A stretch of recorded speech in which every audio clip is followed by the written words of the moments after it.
नमस्कार साथियों, मैं प्रियंका गुप्ता लर्निंग टुगेदर पे आप सबका स्वागत करती हूँ। कैसे हैं आप सब लोग।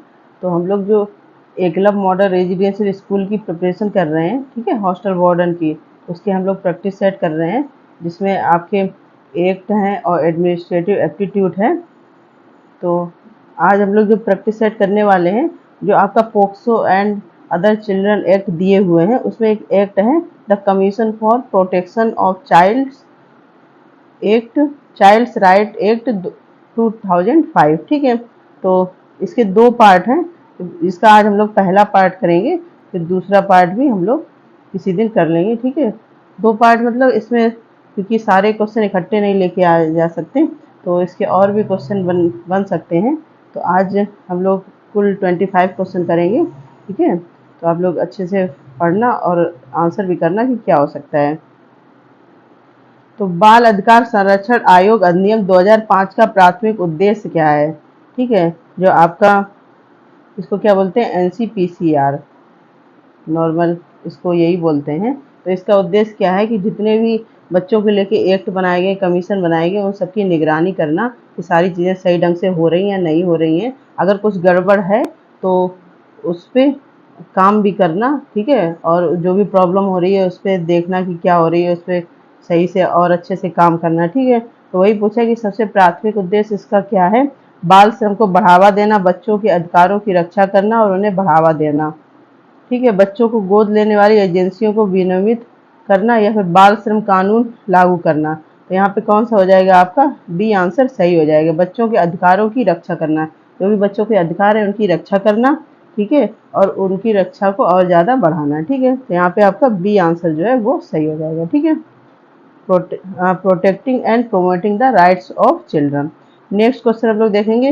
राष्ट्रीय बाल अधिकार संरक्षण आयोग एनसीपीसीआर के अध्यक्ष रूप में नियुक्त होने के लिए कौन पात्र होता है। कोई भी भारतीय नागरिक, एक सेवानिवृत्त सुप्रीम कोर्ट न्यायाधीश, या फिर बाल अधिकार मुद्दों में कम से कम 10 वर्षों का अनुभव वाला व्यक्ति, या फिर सरकारी नौकरशाह।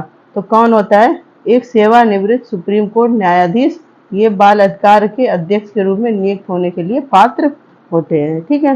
तो आपका यहाँ बी आंसर जो है वो करेक्ट हो जाएगा, ठीक है। इसके नेक्स्ट हम लोग देखेंगे, निम्नलिखित में से कौन सा निकाय भारत में बाल अधिकारों पे कन्वेंशन CRC के कार्यान्वयन की निगरानी के लिए जिम्मेदार है। तो कौन सा है जो बच्चों की निगरानी के लिए जिम्मेदार है, कौन सा एक्ट है। CRC मतलब क्या हो गया, राइट्स ऑफ चिल्ड्रन, बच्चे के जो अधिकार है उस पर सही से काम हो रहा है, ठीक है, या फिर कोई कमी आ रही किस वजह से आ रही उसको पूरा करना। इसकी निगरानी कौन रखता है, राष्ट्रीय बाल अधिकार संरक्षण, जिसको NCPCR बोलते हैं, या फिर शिक्षा मंत्रालय, या फिर राज्य पुलिस विभाग, या फिर स्वास्थ्य और परिवार कल्याण मंत्रालय। तो कौन है ये आपका राष्ट्रीय बाल अधिकार संरक्षण आयोग NCPCR। तो आंसर ए यहाँ पे करेक्ट हो जाएगा, ठीक है। नेक्स्ट हम लोग क्वेश्चन देखते हैं, बाल अधिकार संरक्षण आयोग अधिनियम 2005 बाल अधिकार संरक्षण के लिए राज्य आयोगों की स्थापना का आदेश देता है। केवल कुछ राज्य में, सभी राज्य और केंद्र शासित प्रदेश में, उच्च बाल जनसंख्या वाले राज्य, या फिर महानगरीय। तो यहाँ पे क्या पूछा गया है कि जो बाल अधिकार संरक्षण आयोग है वो किन किन राज्यों में लागू होता है, ठीक है। मतलब केवल जम्मू, जिससे पहले होता था ना कि जम्मू कश्मीर को छोड़ के लागू होती थी, तो उस वजह से ये सब क्वेश्चन भी पूछ सकते हैं। तो सभी राज्य और केंद्र शासित प्रदेश में अब ये लागू होता है। तो बी आंसर आपका यहाँ पे करेक्ट हो जाएगा, ठीक है। इसके नेक्स्ट हम लोग देखते हैं, राष्ट्रीय बाल अधिकार संरक्षण आयोग NCPCR के अध्यक्ष और सदस्यों का कार्यकाल कितना होता है, ठीक है। 2 वर्ष, 3 वर्ष, 4 या फिर 5 वर्ष। तो कितना होता है ये 5 वर्ष इसका कार्यकाल होता है, ठीक है। नेक्स्ट हम लोग देखेंगे क्वेश्चन, राष्ट्रीय बाल अधिकार संरक्षण आयोग NCPCR की प्राथमिक भूमिका क्या है। ये क्वेश्चन हम लोग दूसरे तरीके से भी कर चुके हैं, ठीक है, और यहाँ पे भी पूछा गया है, तो आपको बताना है कि क्या है। बाल श्रम की वकालत करना, बाल विवाह कानून लागू करना, बाल अधिकारों के उल्लंघन पर निगरानी और रिपोर्टिंग करना, या फिर बाल तस्करी को बढ़ावा देना, ठीक है। तो ये तो सिंपल सा है आपका, बाल अधिकारों के उल्लंघन पर निगरानी और रिपोर्टिंग करना, ठीक है। तो सी आंसर जो है यहाँ पे करेक्ट हो जाएगा। नेक्स्ट हम लोग देखते हैं, भारत सरकार का कौन सा मंत्रालय अधिकार संरक्षण आयोग अधिनियम 2005 के प्रशासन के लिए जिम्मेदार होता है। महिला एवं बाल विकास मंत्रालय, शिक्षा मंत्रालय, स्वास्थ्य एवं परिवार कल्याण मंत्रालय, या फिर सामाजिक न्याय और अधिकारिता मंत्रालय। तो कौन सा मंत्रालय है जिस पे काम करता है? महिला एवं बाल विकास मंत्रालय। बच्चों के जो भी संरक्षण का अधिनियम बनाया गया है, जैसे 2005 वाला आपका जो NCPCR है, तो वो किसके अंडर में आता है? महिला एवं बाल विकास मंत्रालय के। ठीक है, नेक्स्ट हम लोग देखेंगे बाल अधिकार संरक्षण आयोग अधिनियम 2005 के तहत एक बच्चे के लिए अधिकतम आयु सीमा क्या है? मतलब अधिकतम आयु सीमा क्या इसमें होती है? 12 वर्ष, 14 वर्ष, 16 वर्ष या फिर 18 वर्ष? तो कितनी होती है? 18 वर्ष होती है। नेक्स्ट देखते हैं कौन सी संस्था भारत में CRC और अन्य बाल अधिकारों से संबंधित कानूनों के प्रावधानों के प्रभावी कार्यान्वयन के लिए आवश्यक उपायों की सिफारिश कर सकती है? मतलब जितने भी बच्चों के आयोग बनाए गए हैं, बच्चों से रिलेटेड जो भी चीजें की जाती हैं, ठीक है, तो कौन सा आयोग इस पे निगरानी करता है, इसकी सिफारिश करता है या रिपोर्टिंग करता है? राष्ट्रीय मानवाधिकार आयोग या फिर राष्ट्रीय बाल अधिकार संरक्षण आयोग, केंद्रीय जांच ब्यूरो या फिर विदेशी मंत्रालय? तो कौन सा है ये आपका? NCPCR। ठीक है, बी आंसर यहाँ पे करेक्ट हो जाएगा। ठीक है, नेक्स्ट हम लोग देखते हैं बाल अधिकार संरक्षण आयोग अधिनियम 2005 बच्चे के अधिकार के महत्व पर जोर देता है। मतलब बाल अधिकार संरक्षण आयोग जो बनाया गया है वो किस चीज पे जोर देता है कि बच्चे किस फील्ड में जाएं या फिर क्या करें, इन सब के बारे में पूछा गया। जैसे यहाँ पे पूछा गया कि पहला है काम, मतलब कि वो महत्व देता है कि बच्चे काम करें या फिर शिक्षा ग्रहण करें या फिर विवाह कर लें या फिर उनको कारावास दी जाए। तो क्या है? एजुकेशन पे वो उसके महत्व पर जोर देता है कि जितने भी बच्चे हैं उनके जो राइट टू एजुकेशन है उनको उस उम्र तक पूरी तरह अच्छे से मिले और वो कोई भी और गतिविधियों में लिप्त ना हो। ठीक है, तो यहाँ पे बी आंसर आपका सही हो जाएगा। नेक्स्ट हम लोग देखते हैं अध्यक्ष को छोड़कर सदस्यों की अधिकतम संख्या कितनी है जिन्हें राष्ट्रीय बाल अधिकार संरक्षण आयोग NCPCR में नियुक्त किया जा सकता है? तो 4 है, 5 है। तो अध्यक्ष को छोड़ के यहाँ पूछेगी, अगर अध्यक्ष के साथ पूछी जाती तो 6 हो जाता, उसको छोड़ के पूछी गई तो कितने हो जाएंगे? 5 हो जाएंगे। ठीक है, तो बी आंसर यहाँ पे करेक्ट हो जाएगा आपका। नेक्स्ट हम लोग देखेंगे निम्नलिखित में से कौन सा राज्य बाल अधिकार संरक्षण आयोग NCPCR का कार्य नहीं है? मतलब कौन सा इसमें से यहाँ पे कानून पूछा गया, राज्य नहीं है, ठीक है, जो इसके अंडर में नहीं आता है। बाल अधिकारों के कार्यान्वयन की निगरानी करना, बाल अधिकारों के उल्लंघन की जांच करना, बाल श्रम कानून लागू करना, क्षेत्र में बाल अधिकारों की स्थिति पर वार्षिक रिपोर्ट तैयार करना। ठीक है, तो यहाँ पे जो है बाल श्रम कानून लागू करना, तो लागू करने का कुछ नहीं होता, ये निगरानी करने का ही काम करता है। ठीक है, तो सी आंसर यहाँ पे सही हो जाएगा।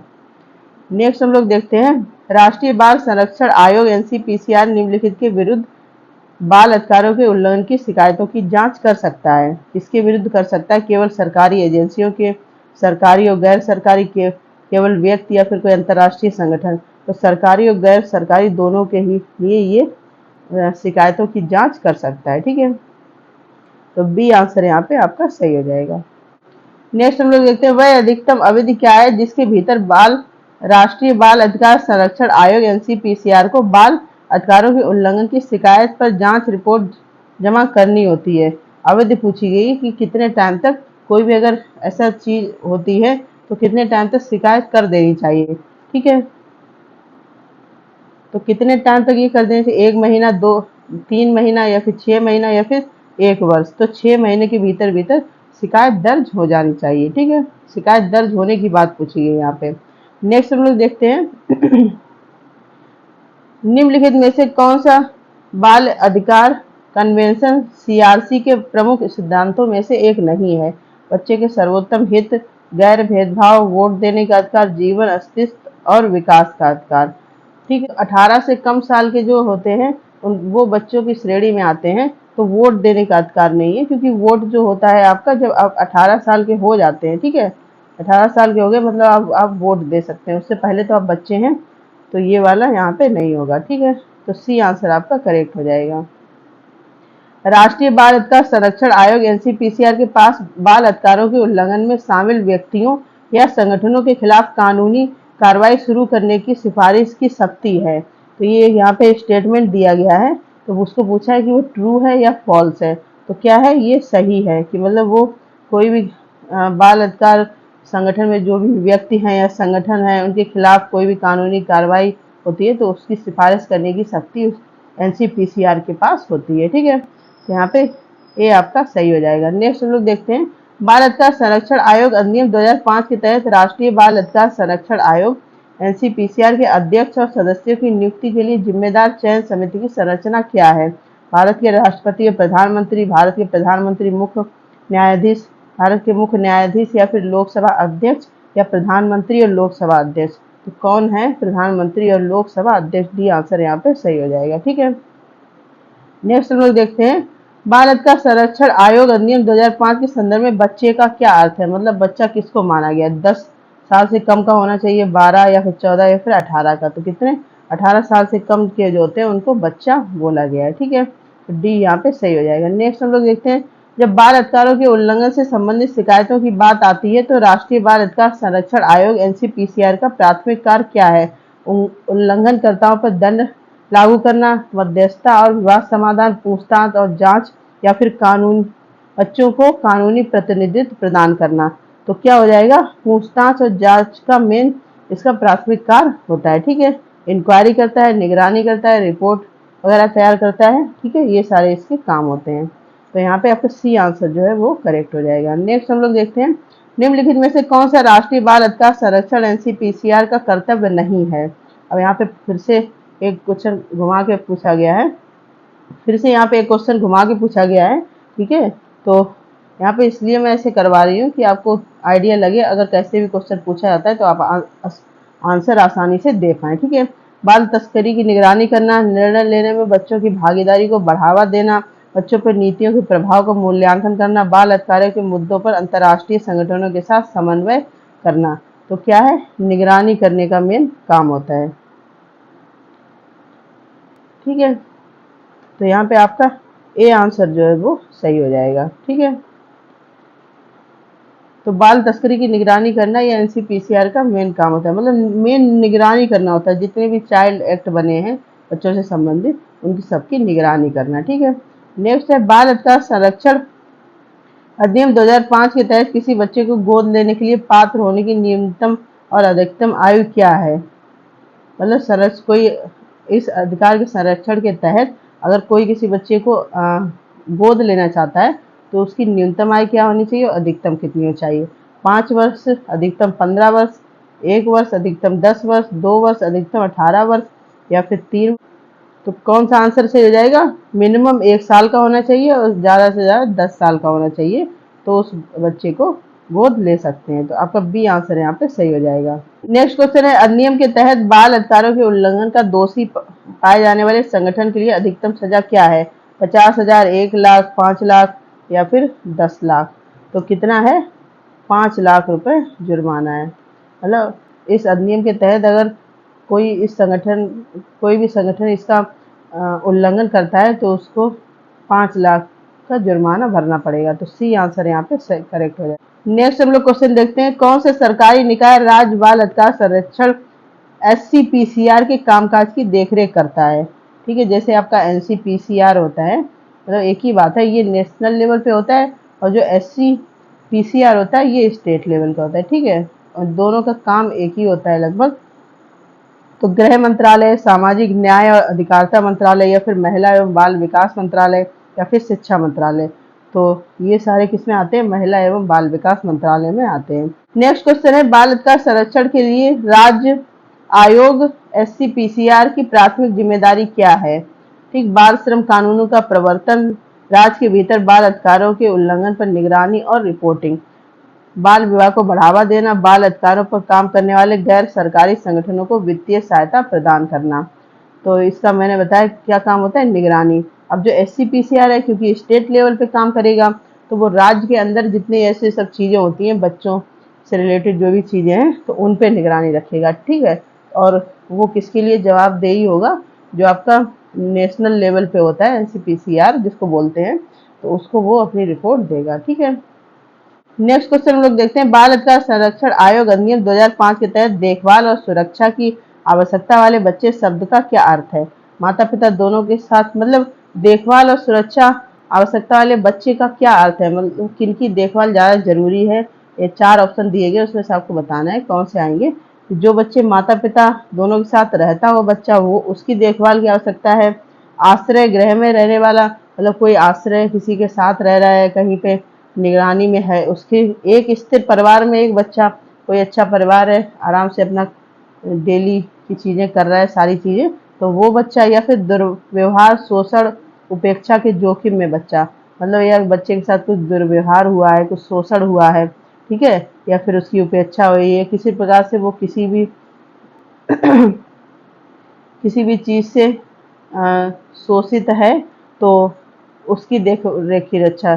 तो सीधा सीधा से यहाँ पे कि जो बच्चा दुर्व्यवहार, शोषण या उपेक्षा का जोखिम झेल रहा है, ठीक है, किसी चीज़ से गुजर रहा है, तो उसको देखभाल और सुरक्षा की ज़्यादा आवश्यकता होती है, ठीक है। तो डी आंसर यहाँ पे सही हो जाएगा, ठीक है। तो ये आपके 25 क्वेश्चन थे, आशा करती हूँ आपको अच्छे लगे होंगे, और इसको आप रिपीट भी कर सकते हैं। इसका पीडीएफ आपको 24 घंटे बाद टेलीग्राम चैनल पे मिल जाएगा, ठीक है।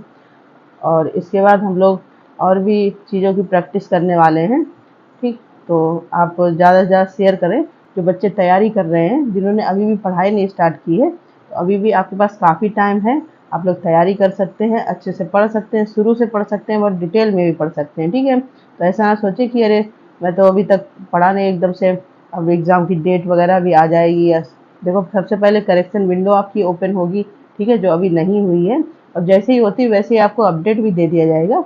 तो आप लोग अपनी पढ़ाई पर ध्यान दें, बाकी नोटिफिकेशन यूट्यूब चैनल के ऑन रखें, जैसे भी कोई नोटिफिकेशन आता है, ठीक है, तो आपको दिया जाएगा, और आप क्लासेस वगैरह देखते रहें, अपने नोट्स बनाते रहें, जिससे कि पेपर के टाइम जब आप रिवीजन करें तो आपको जल्दी से रिवाइज हो जाए और समझ में आ जाए, ठीक है। क्योंकि कितनी पीडीएफ आप देखोगे, कितनी सारी चीज़ें देखोगे, जब आप खुद नोट्स बनाएंगे तो वो सारी चीज़ें बहुत हेल्प करती हैं।